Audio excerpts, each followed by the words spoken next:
ashes. The next day, at the crack of dawn, the old man was opening his toy booth when Hugo approached. I thought I might see you today, said the old man as he turned toward Hugo. He reached into his pocket and removed a tied-up handkerchief and held it out. Hugo's eyes widened hopefully, but as soon as he took the handkerchief, he understood what he had been given. His breath caught in his throat and tears began to form in his eyes as he undid the knot. What is it? It's the ashes of the notebook. Oops.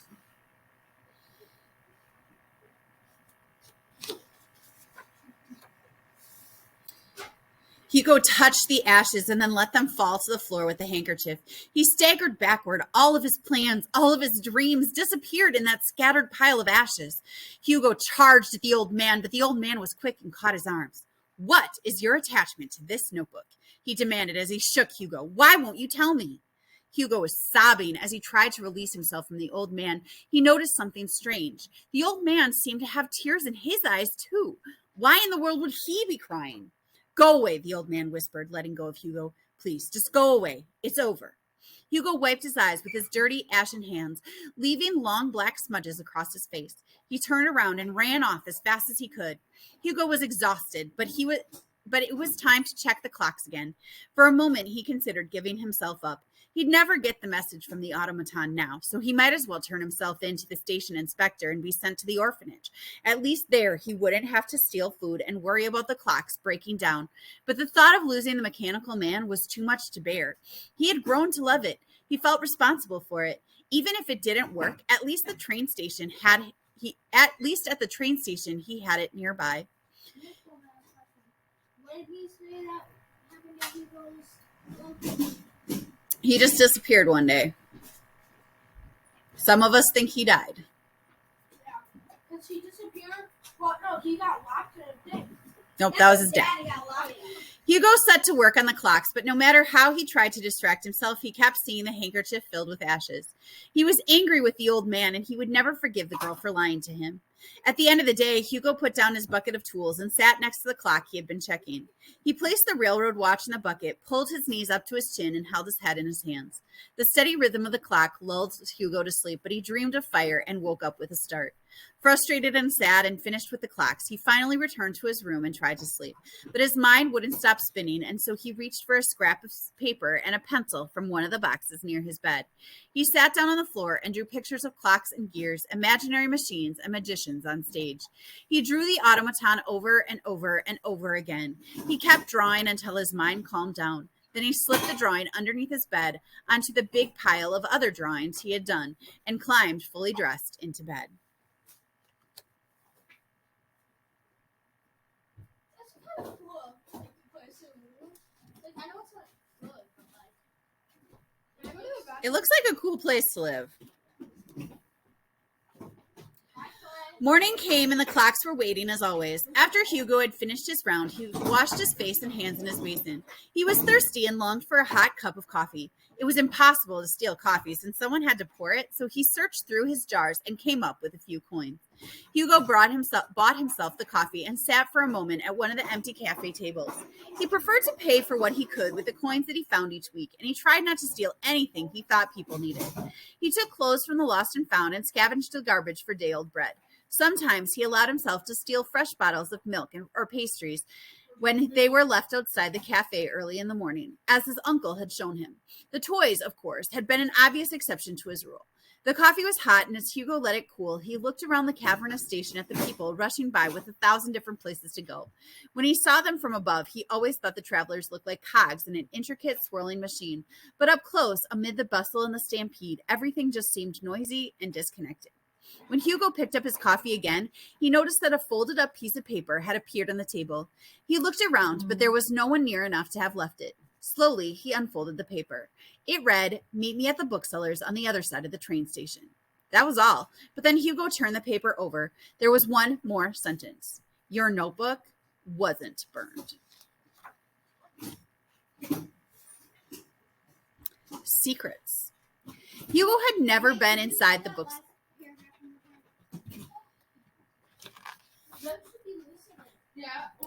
But then Hugo turned the paper over. There was one more sentence. Your notebook wasn't burned. It was a sponge. Secrets. Hugo had never been inside the bookstore before, but of course he knew exactly where it was. He knew every inch of the train station.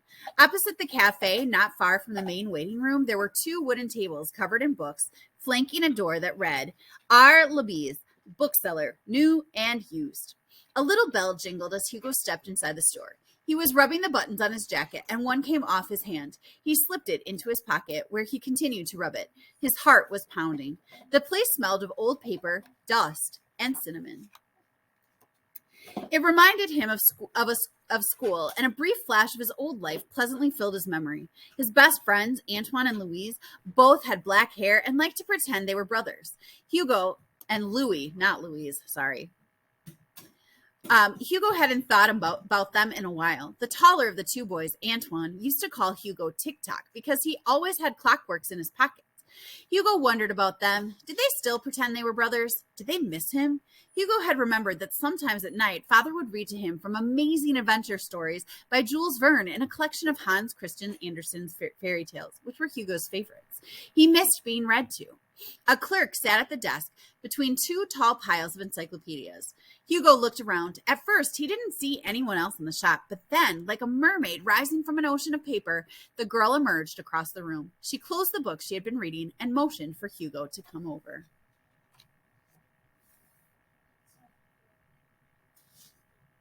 There she is. Papa George still has your notebook. How do I know you're not lying? You lied before. I didn't lie. He's tricking you. Why are you telling me this? Why do you want to help me? The girl thought for a moment. I want to see what's in your notebook. You can't. That's a secret, said Hugo. Good. I like secrets. Hugo thought she was a very strange girl. She called to the clerk sitting in the back of the store. Monsieur Labise, I'm taking the book on photography. I'll bring it back soon. Yes, fine, he said distractedly as she left the bookstore without looking at Hugo. Part of Hugo did not believe the girl. Maybe she was playing a trick on him, but since he had nothing to lose, he marched over to the toy booth and waited until the old man was finished with his customers. The cogs and gears in his head were spinning out of control. What are you doing here? Asked the old man. Hugo took a deep breath. I don't believe you burned my notebook. You don't, the old man seemed surprised. He thought about it for a few moments and said, well, I don't really care. Maybe you're right. Maybe those were not the ashes of your notebook, but you won't ever find out, will you? Hugo inched closer to the booth. The old man calmly straightened the toys on the counter and said to the boy, you should not have returned here, Hugo Cabret. Now go away. Hugo did, but later, alone in his room, and while he scurried through the walls fixing the clocks, Hugo thought about the automaton. He convinced himself he had to keep trying. He returned to the toy booth the next day and the day after that. At night, new drawings accumulated beneath his bed. Finally, on the third day, the old man came at him with a broomstick. Hugo flinched, thinking the old man was going to hit him, but instead, he raised the handle toward Hugo and said, be useful. Hugo took the broom and began to sweep the floor around the booth. The old man watched carefully. When Hugo finished sweeping, he handed the broom back to the old man. Now give me my notebook. The old man coughed and reached into his pocket. He pulled out some change. Go buy me a croissant and a coffee, unless you're going to steal my coins, too. Hugo happily grabbed the change and returned quickly with 2 croissants and 2 coffees. They ate and drank in silence. When they finished, the old man got up from the bench they were sitting on, went behind the counter, and found the remains of a little blue wind-up mouse that Hugo had stepped on when he was caught stealing from the booth. The old man laid the crushed pieces on the counter and said, fix it. Hugo just stared at the old man. I said fix it, he repeated. I need my tools, Hugo said. The old man took out a small canister of tiny screwdrivers, pliers, files, and brass hammers. Use these. Hugo hesitated for a moment, but then set to work.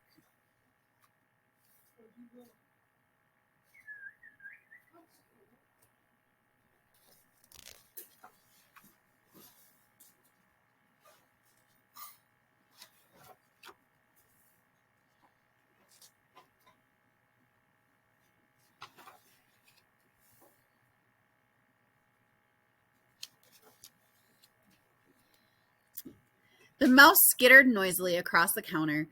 So I was right about you, said the old man. You've got some talent. Now, will you tell me why you came to me? Will you tell me about the drawings in your notebook? Give it to me first, said the boy. The old man exhaled. If I didn't burn your notebook, there's only one way I would ever consider giving it back to you.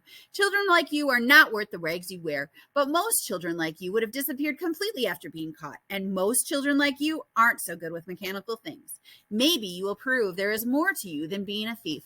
Perhaps you can earn back your notebook.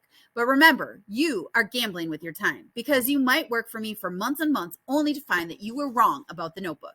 There's a chance it's already gone. That's the risk you'll have to take. You'll come to the booth every day. I will decide how long you must work for each of the items you stole, and it will be up to me to decide when you have earned back your notebook, if it still exists. Do you understand? I already have a job, Hugo said.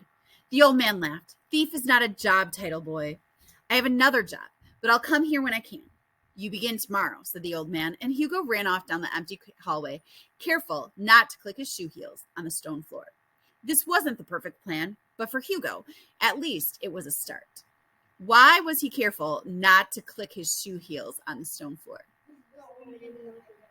Yeah. So the old man didn't like it, so he made sure not to bother the old man.